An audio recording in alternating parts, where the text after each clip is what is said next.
जरूर। तो सबसे पहले तो खेसारी जी और सारे टीम का स्वागत है पत्रकारों के सामने जो आप लोगों ने प्रेस कॉन्फ्रेंस रखी है लिट्टी चोखा के लिए। खेसारी जी आपसे शुरू करेंगे, कैसे हैं आप?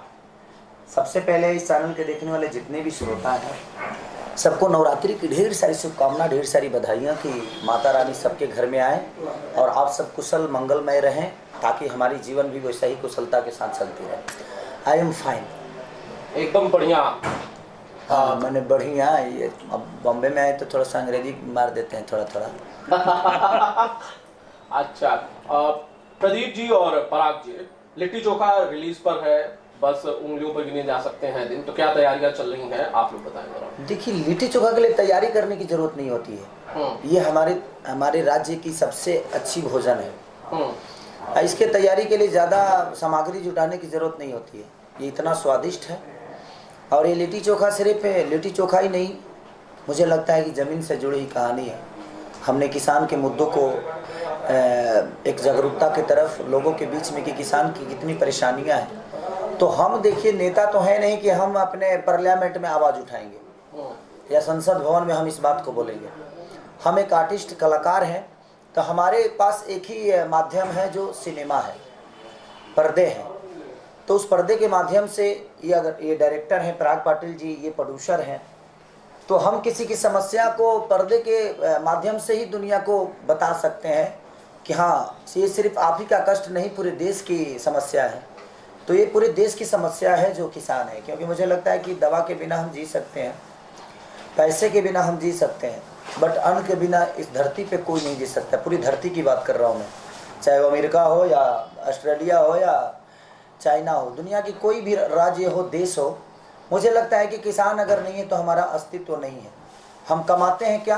तो हमेशा आदमी कहता है कि 2 रोटी कमाने के लिए, लेकिन वो रोटी कौन कमाता है? हम तो पैसे कमाने आते हैं, रोटी कमाने नहीं आते। हम तो पैसे कमाने आते हैं, रोटी हमारे लिए अगर कोई कमाता है तो वो किसान कमाता है। तो इसीलिए हर पूरे किसानों को सम्मान है। और मैं एक किसान के बेटा होने के नाते मेरे पास जो जरिया है, उस जरिया के वजह से मैं जाना जाता हूँ। तो हमारे पास जो माध्यम है, उसी माध्यम से किसानों की समस्या को मैंने दुनिया के बीच में रखी है। पराग जी, कहाँ थिएटर्स मिल रहे हैं, कहाँ रिलीज हो रही है फिल्म, डेट के साथ बताएं फिर आगे का सवाल। 12 अक्टूबर को फिल्म रिलीज हो रही है बिहार में, झारखंड में, नेपाल में और यूपी में। शायद से 22 तारीख का डेट होगा मुंबई का, क्योंकि 22 से यहाँ पर सिनेमा घर खुल रहे हैं। गुजरात 15 तारीख से। जी प्रदीप जी, क्या तैयारियां पूरी कर ली गई हैं फिल्म की रिलीज को लेकर, क्योंकि बड़ी फिल्म है तो इसके लिए रिलीज की जो तैयारियां हों वो भी ग्रैंड ही होंगे। हाँ बिल्कुल, सारे जगह हमारे थिएटर्स बुक हैं और जो इन्होंने पराग जी ने बताया अभी सारे स्टेट के बारे में, सब जगह हमारा पूरी तरीके से तैयारी। खेसारी जी, क्या प्रमोशन करने जा रहे हैं, थिएटर्स में विजिट करेंगे जैसे पहले होता था? ज्यादातर थिएटर्स में आर्टिस्ट जाते थे सारे और इंटरेक्ट करते थे ऑडियंस के साथ, वैसा होगा? देखिए, मैं कुछ सिनेमा होती थी जो सिनेमा उस लायक नहीं बनती है, कभी कभी आदमी प्रमोट करता है। कुछ सिनेमा ऐसी बन जाती है कि हमारे बीच की समस्या होती है। और कोविड को ध्यान देते हुए सबके अपने जीवन का बचाना है, तो कोविड के सरकार की भी हमें परमिशन बहुत कम मिल पाती है कि हम कहीं जा पाएँ। और हम जाते हैं तो भीड़ ज़्यादा होती है और वो संभाल नहीं पाता है आदमी। तो मैं देखता हूँ कितनी समस्या है, कितनी क्या चीज़ें हैं। अगर हमें परमिशन मिल जाता है तो मैं ज़रूर लोगों से मिलने की कोशिश करूँगा, क्योंकि मुझे भी अच्छा लगता है कि उनके बीच में जाकर मैं अपने दुखों को सुनाता हूँ, अपनी की हुई चीज़ों को बताता हूँ। तो मुझे अच्छा लगता है कि मैं उनके बीच में जाऊँ, लेकिन उसके लिए बहुत सारी प्रतिक्रिया हो जाती है। आज के कोविड जब से आया है तब से बड़ा कुछ सोच के करना पड़ता है। भीड़ वाली जगह पे हमें थोड़ा सा रोक रहता है कि आप नहीं जा सकते। कार्यक्रम के भी लिए बहुत ज़्यादा प्रॉब्लम हो रहा है। तो कोविड जब तक, मुझे लगता है कि वैक्सीनेशन क्या बोलते हैं? हाँ, वैक्सीनेशन 2 डोज का वैक्सीनेशन। समझ गए ना क्या बोल रहे हैं? हमको बोलने में थोड़ा सा गड़बड़ा जाएगा, अंग्रेजी शब्द है तो आप समझ ही रहे हैं आनंद जी। जी खेसारी भाई, और जिस तरह से आपने कहा कि भाई भीड़ बहुत ज़्यादा इकट्ठा हो जाएगी और शायद कोविड के जो नियम है, प्रोटोकॉल है, वो कहीं ना कहीं शायद उन्हें नुकसान पहुंचे। आपकी ही फिल्में बैक टू बैक रिलीज हो रही हैं जब से फिर से थिएटर खुला है, उसके बाद आपकी ही फिल्में, खेसारी लाल की फिल्में रिलीज हो रही है, वो बहुत ज़्यादा ऑडियंस का प्यार मिल रहा है, इस पर आपकी रिएक्शन? देखिए, ऑडियंस क्या होती है कि हमारे जैसे मंदिर का गेट खुलता है तो मुझे लगता है कि मंदिर जो है वो सिनेमा हॉल हो गया और उसमें भगवान आता है, भगवान आता है अपने भक्त से मिलने। तो भक्त जहाँ देखिए होता क्या है कि इस दुनिया में भक्त से भगवान से भी बड़ा भक्त होता है, क्यों जहाँ चाहता है अपने भगवान को बुला लेता है। तो हमारी भक्ति में इतनी शक्ति है जैसे हमारे लिए हमारे भगवान हमेशा हॉल के दरवाजे पे आते हैं और हमें श्रद्धा का फूल और आशीर्वाद चढ़ा कर जाते हैं। तो मैं लगातार चोरी चोरी चुपके चुपके का भी बहुत बड़ा इनिशियल रहा, बाप जी का बहुत बड़ा इनिशियल रहा, और हमारे मुझे लगता है कि लिट्टी चोखा भी उससे बहुत बेहतर होगी, क्योंकि उसमें एक बाप बेटे की समस्या थी, चोरी चोरी चुपके चुपके में एक बिगड़े लड़की की समस्या थी जी। हमारे घर की जो लंदन में रहते हैं उनको लगता है कि नहीं बियर बार ही बहुत कुछ है ये चीज़ें, तो उस समस्या से सुलझी हुई और उलझी हुई वो कहानी थी। ये है एक किसान का समस्या है, तो ये पूरे देश की समस्या है। तो मैं कोशिश यही करता हूँ कि मैं जब भी कोई काम करूँ तो उसमें समस्या ऐसी हो जिससे उभरा जाए, और ये दुनिया को पता चलनी चाहिए कि हमारा देश अभी भी बहुत पीछे है, और हमारा खास करके बिहार राज्य जहाँ पे रोज़गार की बहुत ज़्यादा प्रॉब्लम है, तो वो बहुत ज़रूरी है। तो हमारी कोशिश, और हमें दुनिया प्यार इतनी देती है तो हमारा भी दायित्व बनता है कि अपने राज्य के लोग की समस्या पूरी दुनिया को दिखाया जाए। खेसारी जी, जहाँ तक आपने बात की किसानों की, बात की आपने कि भाई किसान बहुत परेशान हैं, ये साफ नजर आ रहा है। पिछले दिनों बहुत माहौल बिगड़ा उत्तर प्रदेश के लखीमपुर में, जहाँ कई लोगों की जान भी गई। आपको नहीं लगता कि सरकारें जिस तरह से काम कर रही हैं उसमें कोई कमी है, ताकि किसानों को ज्यादा से ज्यादा हक मिल सके और कम से कम उनकी सड़क पे जान न जाए? सरकार काम ही तो नहीं कर रही है। सरकार अगर काम करती तो इतनी समस्या क्यों होती? ये बताइए, आप अगर पैसा आप नौकरी करते हैं, ड्यूटी करते हैं जी, तो घर पे पैसा तो आता है ना। बिल्कुल। आप जब काम करते हैं तो पैसा तो घर पे आता है ना जी। तो सरकार काम ही तो नहीं कर रही है। सरकार काम करती तो रोड पे क्यों लोग होते? रोड पे नहीं होते। आज दुनिया बोल रही है कि महंगाई है, मुझे नहीं लगता महंगाई है। महंगाई इसलिए है क्योंकि हमारे पास पैसे नहीं है, हमारे पास रोजगार नहीं है। खेसारी लाल यादव के लिए अगर बताइए 500 रुपये लीटर तेल हो जाए तो क्या फ़र्क पड़ता है? नहीं फ़र्क पड़ता, इसलिए कि खेसारी के पास पैसे हैं जी, जे वो 500 रुपये भी लीटर तेल खरीद के अपने जीवन को चला सकते हैं। तो महंगाई इसलिए ज़्यादा लगती है क्योंकि हमारे पास रोज़गार नहीं है, हम बेकार हैं, हमारे पास पैसे नहीं है, हमारे पास वो व्यवस्था नहीं है। अगर हमारे पास भी रोज़गार होता, व्यवस्था होती, पैसे होते, तो आप 500 रुपया का 1000 रुपये लीटर तेल कर दो, क्या फ़र्क पड़ता है भाई? तो इसलिए सबसे पहले कि हम रोज़गार के लिए अगर लड़े तो शायद हमारे लिए बेहतर होगा, और वही हमारी जीवन चला सकता है और बच्चों का भविष्य हमारा रोज़गार ही तय कर सकता है। महंगाई तो 2 रुपये, 4 रुपये, 5 रुपये तो हमेशा बढ़ती रहती है, और महंगाई ऑफिशियली बढ़ी है, इसलिए बढ़ी है कि हमारे पास काम नहीं है, हमारे पास पैसे नहीं, हमारे पास रोज़गार नहीं है, तो महंगाई तो ज़्यादा लगेगा ही लगेगा। ठीक है, आपने ये बात सही कही कि भाई महंगाई जो है वो गरीब लोगों को ज्यादा महसूस हो रही है। लेकिन आपका तो खेसारी लाल जी का बहुत बड़ा नाम है, सारे सरकारों के पास डायरेक्ट एक्सेस है, किसी भी मुख्यमंत्री से खेसारी लाल मिल सकते हैं, किस प्रधानमंत्री से चाहे तो मिल सकते हैं। कभी उन्होंने विरोध करने की कोशिश की, बताने की कोशिश की भैया देश में जनता मर रही है, कुछ कीजिए, किसान मर रहे हैं, कुछ कीजिए? खेसारी ने अपनी तरफ से पहल क्यों नहीं की? क्या आनंद जी गजब सवाल करते हैं।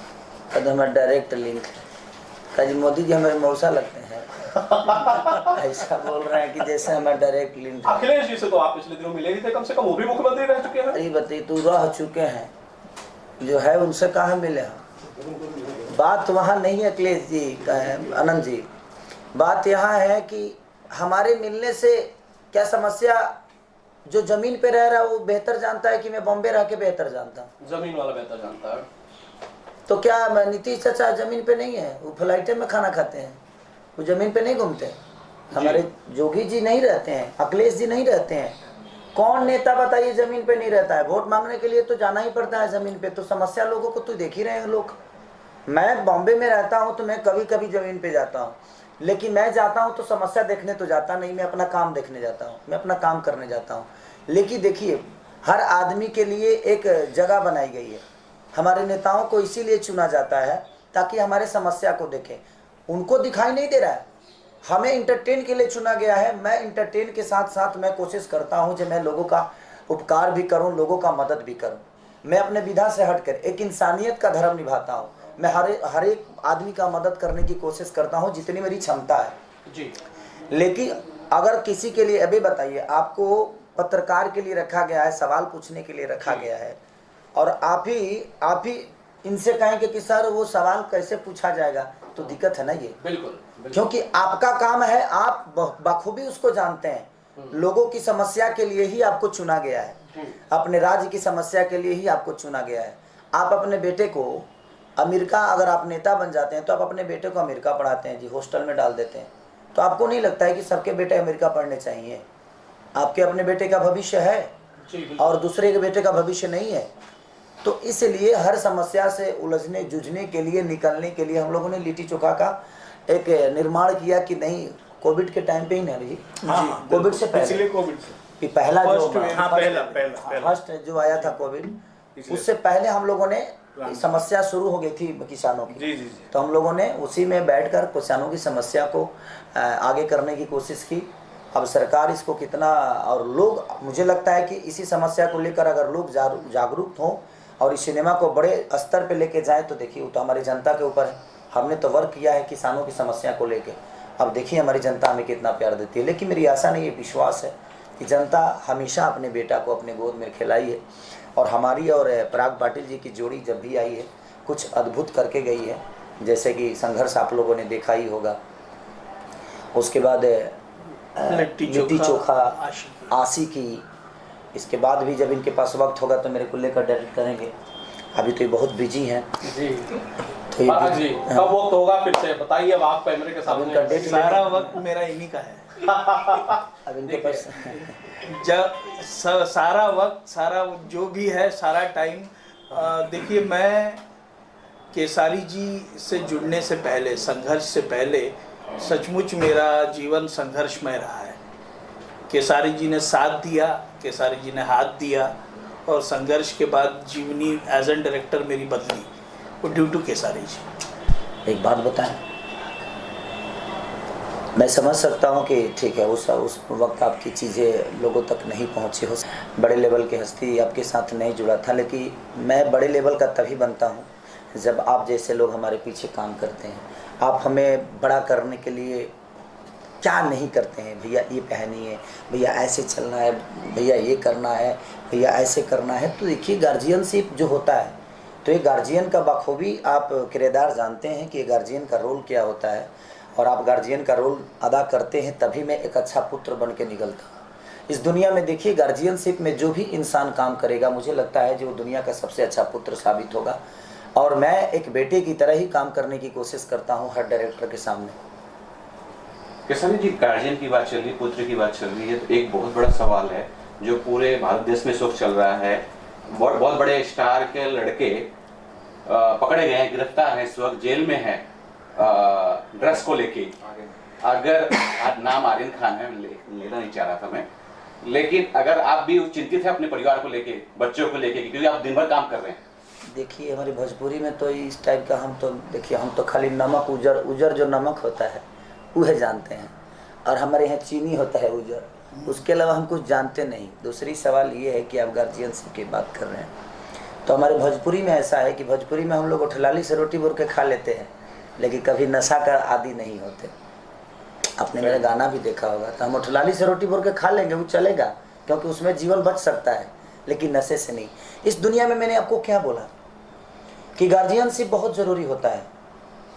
शिक्षा दीक्षा हम अपने बच्चों को पढ़ाने के लिए बहुत दूर भेज देते हैं, और हम कभी उसको जानने की कोशिश नहीं करते कि हमारा बेटा क्या करता है।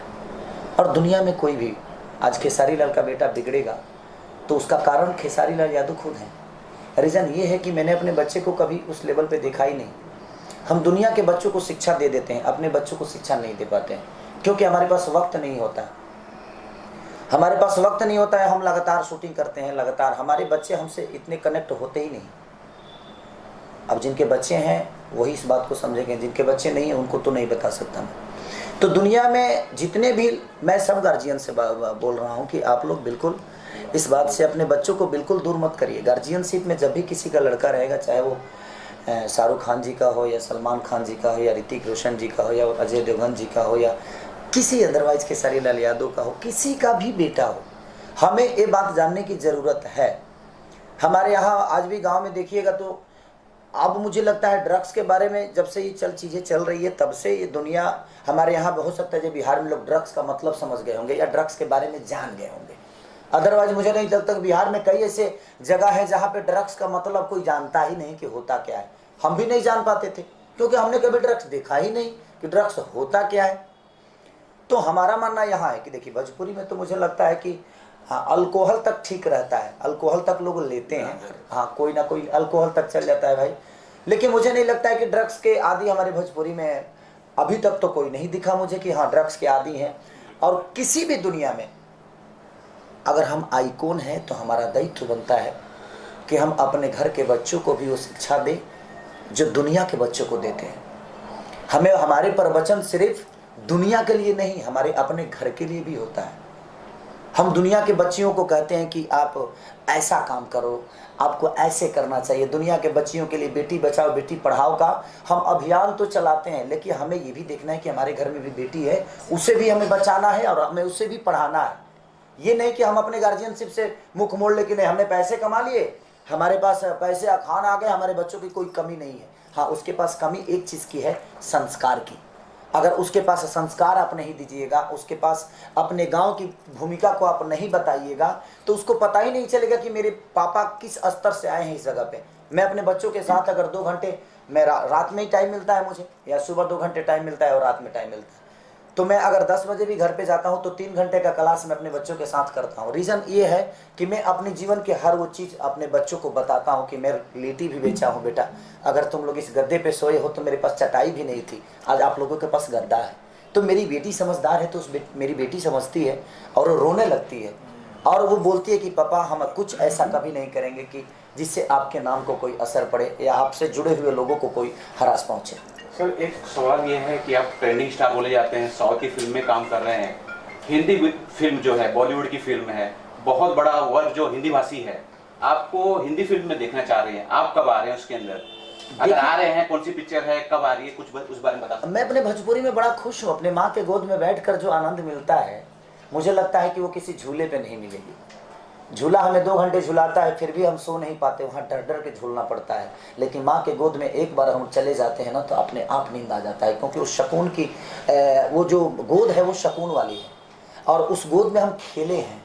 और हमें लगता है कि देखिए मैं दुनिया के कहीं भी कोने में काम करूं, लेकिन मुझे लगता है कि वो मेरी उपलब्धि है, ये मेरा संस्कार है, ये मेरी माँ है। तो मैं दुनिया के, हाँ मैं जवान हुआ हूँ तो मुझे शादी तो होना है, एक और भी माँ मिलेगी मुझे। तो मुझे लगता है कि मैं आज भी वो गोद को ना छोड़ूं और मुझे नहीं लगता कि मैं जीवन में कभी उस गोद को छोड़ पाऊंगा। मेरे हजारों सांस क्यों ना मिल जाए, मैं हर भाषा के लिए काम क्यों ना कर जाऊं, लेकिन मुझे लगता है कि मेरे यहाँ के टेक्नीशियन दुनिया के सबसे बेस्ट टेक्नीशियन हैं, मेरे यहाँ के डायरेक्टर दुनिया के बेस्ट डायरेक्टर हैं, मेरे यहाँ के हीरोइनें दुनिया की बेस्ट हीरोइनें हैं, मेरे यहाँ के राइटर दुनिया के बेस्ट राइटर हैं, क्योंकि इन्हीं लोगों ने खेसारी को एक पहचान दी है। मुझे साउथ ने पहचान नहीं दिया, मुझे हिंदी ने पहचान नहीं दिया, मुझे मराठी ने पहचान नहीं दिया, मुझे किसी भाषा ने पहचान नहीं दिया, मेरे यहाँ के लोग ने ही मुझे बड़ा किया है। तो मुझे लगता है कि ये दुनिया के सबसे बेस्ट लोग हैं। खेसारी जी गाने तो गाते हैं हिंदी के और बहुत अच्छे चलते हैं, ट्रेंडिंग में चलते हैं, हिट में चलते हैं, मिलियन व्यूज क्रॉस करते हैं, बहुत सारे रिकॉर्ड बनता है। गाने में अगर दिक्कत नहीं है तो हिंदी फिल्में करने में क्या दिक्कत है? अच्छा ये बताइए, जो गाँव में गोभी उगता है तो मॉल में नहीं बिकता है? हमने लौका मॉल में ना बिकला है। नहीं, इसका आपके मामले से कैसे रिलेशन होगा? बिल्कुल रिलेशन है जी। ये बताइए जो गांव में के गोभी या मुरई मॉल में बिक सकता है, इन्फिनिटी मॉल में मुरई को बेचा जा सकता है, का खेसारी लाल यादव हिंदी गाना नहीं गा सकता? बिल्कुल गा सकता है, क्यों नहीं? मेरे कहने का मतलब वो उस मुरई का उपलब्धि है जे वो अपनी जरूरत इतना ज्यादा लोगों के बीच में डाल दिया है कि वो कहीं भी जाएगा तो उसकी कीमत कम नहीं होगी। जैसे कि सोने की कीमत, मैं कोयले से निकल कर आया हूँ, दुनिया के लिए हमारी भोजपुरी कोयला हो सकती है, लेकिन वो ये हीरा वहीं से निकला है। लेकिन हमारे लिए हमारा घर, हमारा आश्रम, हमारा दुनिया का सब वो सुख उस कोयले से ही मिला है, क्योंकि मेरी पहचान उस कोयले से जरूर है, लेकिन मैं निखर के जब किसी बड़े आदमी के अंगूठी में बोलता हूँ ना तो उसकी शोभा बढ़ा देता हूँ। तो मैंने हिंदी लेवल पे काम किया जरूर है, लेकिन अब हमारे मुरई तो मत बुझिए, गाँव से मुरई निकल के आएगा। मैं क्या बोला कि देखिए आप किसी स्तर पे काम करिए, लेकिन उगता तो खेत में ही हूँ ना, तो मेरी खेती जो है मेरी भोजपुरी है। तो इसलिए हिंदी गाना तेरे मेरे दरमिया को बहुत लोगों ने प्यार दिया। वो मुझे लगता है कि 20-21 दिन तक ट्रेंडिंग में भी रहा। तो वो हमारी उपलब्धि है, हमारी भाषा की उपलब्धि है। मैं दुनिया के किसी कोने में चला जाऊं, दुनिया मुझे यही कहेगी कि ये मेरा बेटा है और ये भोजपुरी समाज का हीरा है। आपका तो देवी गीत भी ट्रेंडिंग में रहता है सर। हाँ अभी है, 3 नंबर पे है, चल रहा है। वो मेरे ही कंपनी का गाना है, आरा में दोबारा मिला जाइए ना। केसरी जी, गाना की बात चल रही है और लिट्टी चोखा अभी रिलीज होने वाला है। लिट्टी चोखा का कोई गाना आप अगर सुना दे दर्शकों को तो मजा आए। हमारा गला फंसा हुआ है, देखिए गा देंगे हम। देखिए 3-4-5 दिन से ना फाइट में बुरादा घुस गया था इधर, तो इसीलिए है। उसका बहुत खतरनाक गाना है, जब सुनिएगा तो आप देखिएगा तो बड़ा, हम लोगों ने बड़ा खर्चा किया था, 5-6 लाख रुपए सिर्फ एक गाने के लिए खर्चा किया था, तो मज़ा आएगा आप लोगों को। अभी खेसारी जी ने बोला कि फिल्म के अंदर किसानों की समस्या का दिखाया गया है, तो आपने क्या समस्या का समाधान भी उसमें पेश किया जो सरकार को समझ आए, ये फिल्म देखें तो उनको लगे बिल्कुल को करना चाहिए? बिल्कुल। सरकार, देखिए सरकार की तरफ से किसानों के लिए बहुत सारी योजनाएं हैं, लेकिन ज़रूरी नहीं जो सरकार के नुमाइंदे हैं, जो लोग गांव में किसी पोस्ट पर है, तो उस सरकार के थ्रू जो योजनाएं जो गई हैं मार्केट में वो किसानों तक पहुँचे, ये ज़रूरी नहीं है। और उसी को चीज़ों को उजागर करने के लिए लिट्टी चोखा बनाया गया है। केसारी जी का एक नया रूप नज़र आएगा आपको लिट्टी चोखा में। एक ट्रेलर में तो जिस तरीके से केसारी जी ने किया है, एक बहुत ही भोला आदमी जो गांव से जुड़ा हुआ है, और उसके बाद में अचानक ट्रेलर में एक बहुत ही डैशिंग हीरो की तरह नज़र आते हैं फाइट करते हुए। तो ट्रेलर की खूबियों में बहुत सारा सस्पेंस, बहुत सारा रहस्य और माटी की खुशबू है लिट्टी चोखा। ऑडियंस को कुछ कहना चाहते हैं आप तीनों लोग जाने से पहले, फिल्म को रिलीज से पहले कोई मैसेज अगर आप लोगों का तो प्लीज़ आप लोग। देखिए लिट्टी चोखा से मेरा रिलेशन मुझे लगता है कि माँ बेटे की तरह, क्योंकि लिट्टी चोखा बेच के ही मेरे जीवन को, और मैं बस बहुत खुश नसीब हूँ कि जिस लिट्टी चोखा का पैसे से मैंने कैसेट गया था, आज उसी लिट्टी चोखा का हीरो हूँ मैं जी। तो ये मेरे लिए बड़ी उपलब्धि है। और मैं बस यही दुनिया से अपील करना चाहता हूँ कि आप हैं तो दुनिया है। ये हम किसान के बेटे हैं, और पूरे यूपी बिहार ही नहीं, मुझे लगता है कि जहाँ जहाँ किसान हैं वो हमारे जीवन के सबसे बड़े सूत्रधार हैं। और उन किसानों के सम्मान के लिए इस सिनेमा को आपको ज़रूर देखना चाहिए कि क्या समस्या है, क्योंकि हर आदमी मुझे लगता है जो उन किसानों की समस्या और उस किसानों के धारणा पे नहीं गया है। तो जो धारणा पे नहीं गया है किसानों की समस्या क्या है, अगर लिट्टी चोखा देखेगा तो दुनिया को जरूर समझ में आएगा, और अपनी उपलब्धि समझ में आप सबको आएगी कि हमारे हम किसानों की उपलब्धि क्या है। जरूर प्रोड्यूसर साहब एक क्वेश्चन आपसे, किसानों की समस्या तो कभी सोचा आपने या अभी प्लान किया है कि ये फिल्म किसी नेता को या किसी राजनेता को दिखा के किसानों के हल का, या किसी किसान नेता को दिखाया जाए? हाँ बिल्कुल, ये हालांकि हर नेता को या किसी को हम नहीं दिखा सकते, लेकिन फिल्म बंधु के माध्यम से जब ये सब्सिडी के लिए भी गई हुई है किसी राज्य के, हाँ, तो योगी आदित्यनाथ जी से बात भी हुई है, और वो उन समय मिलती वो देखेंगे। Yogi ji, thank you so much.